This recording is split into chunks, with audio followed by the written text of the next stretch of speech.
Hi everyone, welcome to SSC Adda 24/7। मैं भारती कौशिक आप सभी का बहुत बहुत स्वागत करती हूँ हमारे वोकैब शाला में।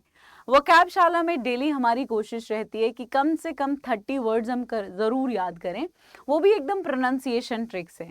और यस, वेरी इंपॉर्टेंट, अब मेरी कोशिश ये रहेगी आपको कुछ भी रटना ना पड़े। आप कोई भी एग्जाम दे रहे हैं, उसमें इंग्लिश का सेक्शन आएगा, वोकैबलरी याद करने में आपको दिक्कत होती है तो ये वीडियो ज़रूर देखिएगा। आइए चलिए देखते हैं वोकैब शाला में आज आपको क्या सीखने को मिलेगा। सबसे पहला वर्ड हमारे पास क्या है? तो सबसे पहला वर्ड हमारे पास है ऑर्गेनाइज। किसी चीज को ऑर्गेनाइज करना, डेली लाइफ में हम काफी इस वर्ड को यूज भी करते हैं। और आप ग्राफिक से अगर किसी चीज को देखते हैं तो चीजें आपके माइंड में रिटेन भी हो जाती है। तो ऑर्गेनाइज करना मतलब किसी चीज को संभाल के रखना, एक सिस्टमेटिक तरीके से रखना, प्रॉपर आप कह सकते हो किसी चीज को सेट करना, ऑर्डर में रखना।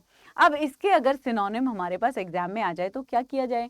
तो किसी चीज को अगर ऑर्गेनाइज करना है तो आपको क्या करना पड़ेगा? अरेंज करना पड़ेगा। अरेंज कर देते हैं तो चीजें कैसी हो जाती है? सिस्टमाइज हो जाती हैं, सिस्टम में आ जाती हैं। आप अगर अपने घर के सामान को, चीजों को सिस्टम में अरेंज कर देते हैं तो चीजें कैसी हो जाती हैं? अच्छे से इजीली मैनेजेबल हो जाती हैं, आप मैनेज कर पाते हैं। तो ऑर्गेनाइज करने को आप मैनेज कह सकते हैं, अरेंज कह सकते हैं, सिस्टमाइज कह सकते हैं, कोऑर्डिनेट कह सकते हैं। इनफैक्ट अगर आपस में भी कोऑर्डिनेशन हो तो आप सब समझ सकते हैं कि चीजें आराम से सॉर्ट आउट हो जाती है, अरेंज हो जाती है, सिस्टमाइज हो जाती है। एंड अगर हम कोऑर्डिनेशन बिठा के कोई प्लान बनाएं तो ऐसा हो सकता है कि उसे एग्जीक्यूट ना करें? बताइए।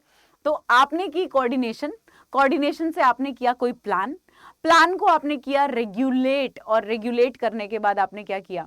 एक स्ट्रक्चर्ड तरीके से अरेंज किया, चीजों को सिस्टमाइज किया और चीजें बड़ी आसानी से मैनेज हो गई, असेंबल हो गई, आपने उन्हें अलाइन कर लिया। जितने वर्ड मैंने बोले हैं ये सारे के सारे सिनोनिम है भाई, किस वर्ड के? ऑर्गेनाइज के। अनऑर्गेनाइज का मतलब क्या होता है? किसी चीज को व्यवस्थित करना। कमेंट सेक्शन में इनके एंटोनिम्स आप बताइएगा, क्योंकि थोड़ा हम करेंगे, थोड़ा आप, तभी जाके हम बढ़ेंगे आगे। तो थोड़ा है, थोड़े की जरूरत है, राइट? चलिए अपने अगले वर्ड की तरफ चलते हैं। अगला शब्द हमारा क्या है? ओ माय गॉड, ये कौन है? क्या कोई गेस कर सकता है इस कार्टून कैरेक्टर का नेम? मैं बताती हूँ। ये कार्टून कैरेक्टर है पॉपई, और बचपन में हमने खूब पॉपई द शो देखा है। और पॉपई द शो में यूजुअली हम क्या करते थे? हमने देखा है कि पॉपई क्या करता था? स्पिनच खाता था। अब स्पिनच कैसा होता है? मम्मी बोलती है साग खाने से दिमाग आता है, बुद्धि आती है। तो word is sagacious, the word is sagacious. तो सगेशियस को कैसे याद करेंगे आप? सगेशियस याद करेंगे कि भाई साग खाने से जो है हम कैसे हो जाते हैं? इंटेलिजेंट हो जाते हैं। जैसे पॉपई पालक खाने से, स्पिनच खाने से इंटेलिजेंट हो रहा है, ऐसे हम भी साग खाने से क्या हो जाएंगे? इंटेलिजेंट हो जाएंगे। याद हो जाएगा, पक्की बात है। देखो, हरी पत्तेदार सब्जियां खानी चाहिए, अब तो मौसम भी है तो जरूर मेक मोस्ट ऑफ इट। चलिए हम इसके वर्ड देखते हैं। मम्मी कहती है साग खाने से हम वाइज हो जाएंगे, जुडिशियस हो जाएंगे, वाइज हो जाएंगे, जुडिशियस हो जाएंगे, बुद्धिमान हो जाएंगे। आप उसके लिए इंटेलिजेंट वर्ड रोज यूज करते हैं, बट मैं कहूंगी कि मेरे स्टूडेंट कैसे, प्रूडेंट कैसे? तो आप कहेंगे कि मैम आपके स्टूडेंट प्रूडेंट हैं, वाइस हैं, इंटेलिजेंट हैं। मैंने कहा कैसे? आप बोले साग खाते हैं हम, सगेशियस हैं इसलिए। आप इसके साथ साथ एक और वर्ड लिख सकते हैं, श्रूड। और श्रूड भी काफी बार एग्जाम में आया हुआ वर्ड है। साथ ही साथ एक वर्ड है एस्ट्यूट। तो एस्ट्यूट और श्रूड दो नए वर्ड्स अपनी डिक्शनरी में ऐड कर लीजिएगा, क्योंकि जब जब आप वोकैब शाला आएंगे तो कुछ ना कुछ नया लेकर जरूर जाएंगे। खास तौर पे वोकैब शाला में जो जो चीजें आप सीखेंगे एग्जाम ओरिएंटेड होंगी, आपको एग्जाम में जरूर हेल्प करेंगे, राइट? चलें आगे। तो अब तक आपने चीजों को ऑर्गेनाइज अच्छे से कर लिया, आपने साग की अहमियत समझ ली कि सगेशियस कैसा होता है, कोई भी इंटेलिजेंट है, वाइस है। आइए हम चलते हैं अपने अगले वर्ड की तरफ। अब ये हो क्या रहा है जरा देखें। भाई यहाँ पे किसी चीज को जब्त कर लिया गया है, ताला लगा दिया गया है, पक्की बात है, ठीक है। अब जब्त कर लिया है, ताला लगा दिया, तो इसके लिए हम इंग्लिश में क्या वर्ड यूज कर सकते हैं? The word is confiscate. मैंने आपसे पूछा, क्या आप बता सकते हैं कॉन्फिस्केट का मतलब क्या है? तो आपने कहा कि कौन से गेट से जाऊं? कॉन्फिस्केट हो गया है सब कुछ। कौन से गेट से जाऊं? कॉन्फिस्केट हो गया है सब कुछ, मतलब जब्त हो गया है सब कुछ, सीज हो गया है सब कुछ। आइए सिनोनिम देखते हैं फटाफट से इसके। इसके सबसे पहला सिनोनिम आप कहेंगे सीज।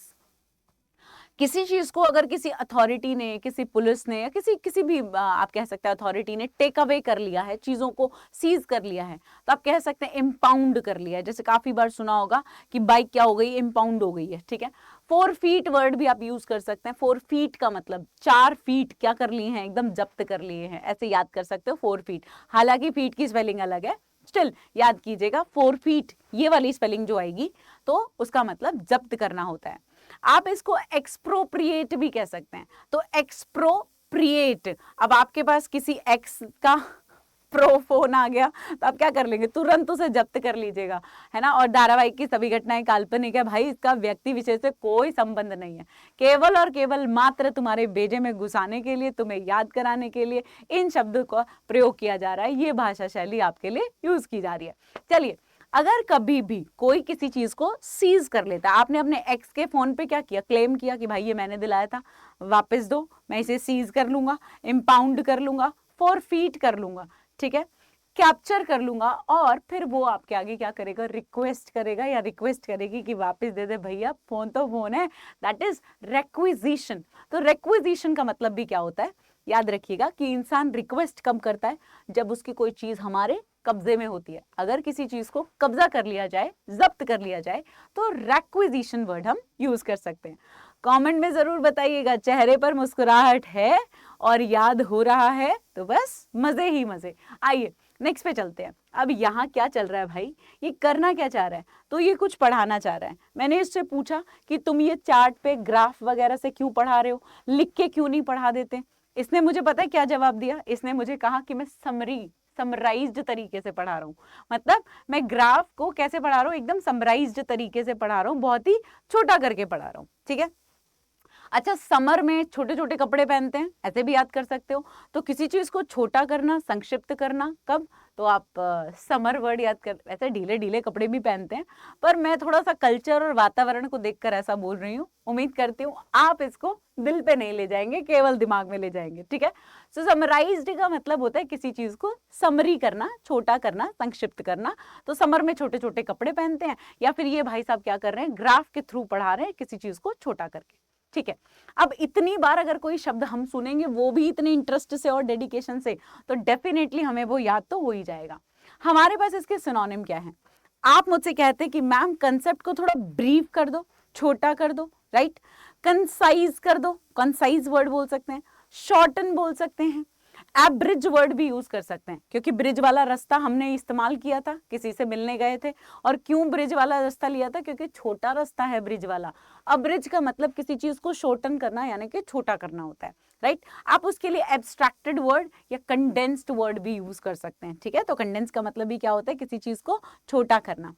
आउटलाइन, अब देखो आपने किसी चीज की आउटलाइन कर दी, ठीक है, तो ऑब्वियसली उसके जो भी चीजें हैं उसको एकदम समराइज कर दिया, क्लियरली चीजें समझ में आएंगी। आप किसी शो का रिकैप देखते हैं, तो रिकैप भी क्या होता है, पूरे एपिसोड का एक छोटा सा भाग होता है, दैट इज रिकैप। अगर आपने उसके आगे ईडी वर्ड लगाया तो वो बन जाएगा रिकैप्ड, और रिकैप्ड का मतलब भी होता है किसी चीज को छोटा करना, राइट। यस, अगर आपने मास्टर डिग्री में कभी सिनॉप्सिस बनाए हैं, राइट, और डॉक्टरेट के लिए जा रहे हैं, तो सिनॉप्सिस बनाना आना चाहिए।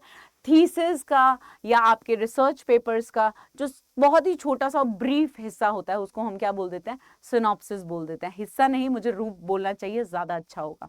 तो सिनॉप्सिस भी कैसा होगा, तो आप इसको कैसे याद कर सकते हो, सिनॉप्सिस जिनको नहीं पता वो कह सकते हैं सिनोनिम्स से याद करेंगे, कि सिनोनिम्स के लिए शॉर्टकट चाहिए सिनॉप्सिस, ठीक है। रिकैप करना, किसी चीज को छोटा करना।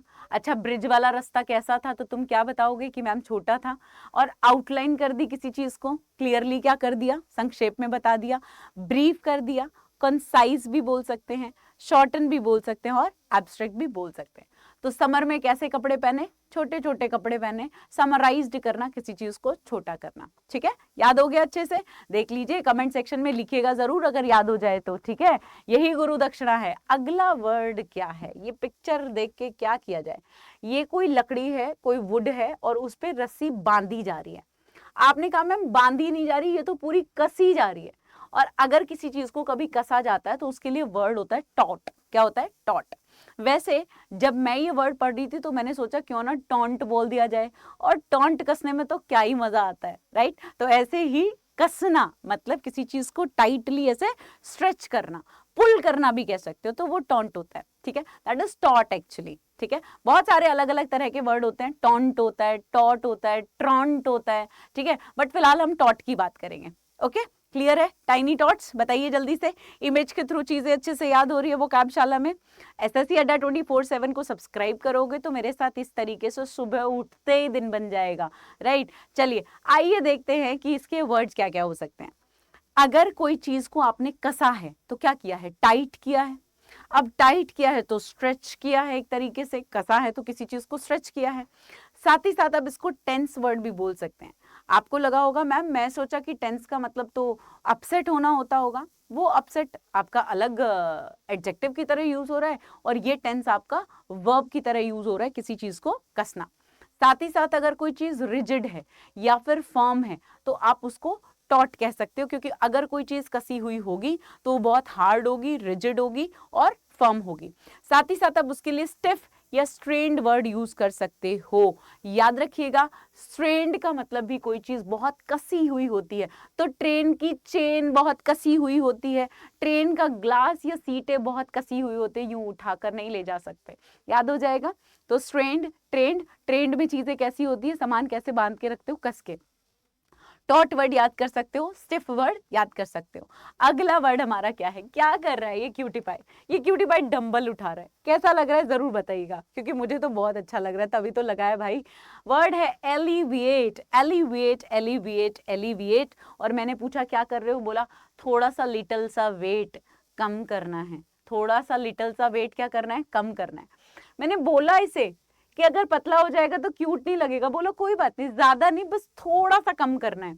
तो एलिवेट, एलिवेट, एलिवेट, थोड़ा सा लिटल वेट क्या करना है? कम करना है। तो एलिवेट का मतलब होता है किसी चीज को रिड्यूस करना, रिड्यूस करना। साथ ही साथ आप कह सकते हो मैम अगर हम अपने काम को थोड़ा सा ईज कर दे, यानी कि कम कर दें, तो भी हम क्या हो जाते हैं? काफी कंफर्टेबल हो जाते हैं। चलिए ध्यान रखिएगा, अगर आपने लिटिल वेट रिड्यूस कर लिया तो आप इजी फील करेंगे, ईज हो जाएंगे, ऐसे याद रखना।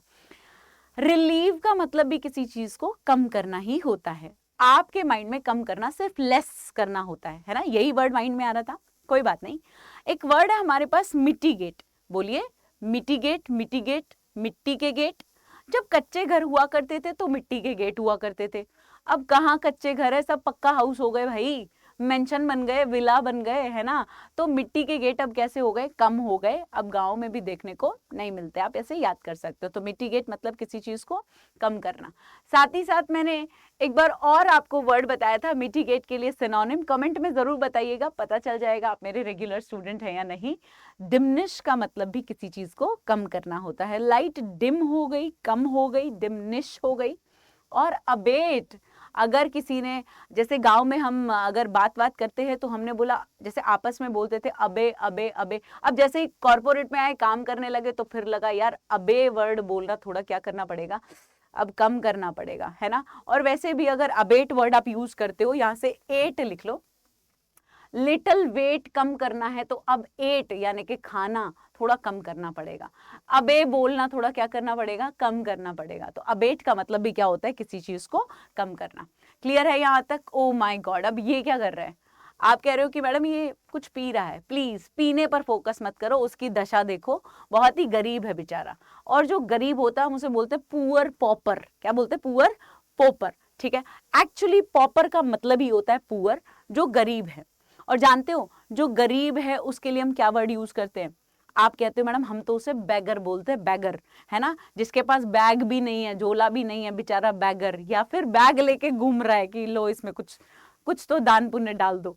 चलो, एक वर्ड है डेस्टिट्यूड। जानते हो डेस्टिट्यूड, डेस्टिट्यूड, डेस्टिट्यूड, देसी एटीट्यूड। कोई देसी एटीट्यूड रख ले, गांव से बेचारा सीधा साधा बंदा बाहर शहर में चला जाए, देसी एटीट्यूड रखे, तो लोग उसे क्या समझते हैं? गरीब होगा। मतलब अमीरी दिखाने के लिए थोड़ा एटीट्यूड बदलना पड़ता है। कोई बात नहीं, हम समझ सकते हैं, धारावाहिक की सभी घटनाएं काल्पनिक हैं, इसका व्यक्ति विशेष से कोई संबंध नहीं। हमें केवल याद करना है डेस्टिट्यूड, डेस्टिट्यूड, डेस्टिट्यूड एंड देसी एटीट्यूड। देसी एटीट्यूड दिखाया तो हमें क्या समझ लिया? पॉपर समझ लिया, पुअर समझ लिया, बैगर समझ लिया। क्लियर है? इंडिजेंट वर्ड भी आप इसके साथ साथ याद कर सकते हैं, और इंडिजेंट के साथ साथ आप इसे पेनीलेस भी बोल सकते हैं। देखो इंसान अगर गरीब होगा तो पाई पाई को तरस जाएगा, दैट इज पेनी। उसके लिए आप क्या वर्ड यूज करते हैं? पेनी वर्ड यूज करते हैं, राइट। तो उम्मीद करती हूँ आज की वोकैब शाला में आपने खूब सारे नए नए वर्ड्स हंसते खिलाते मेरे साथ पढ़े होंगे। अगर आपको ये वर्ड्स याद हो जाएं तो प्लीज कमेंट सेक्शन में जरूर लिखिएगा। चैनल को सब्सक्राइब कर लीजिए और इसी तरह मेरे साथ बने रहिए वोकैब शाला में। आपका दिन शुभ हो। Have a happy day.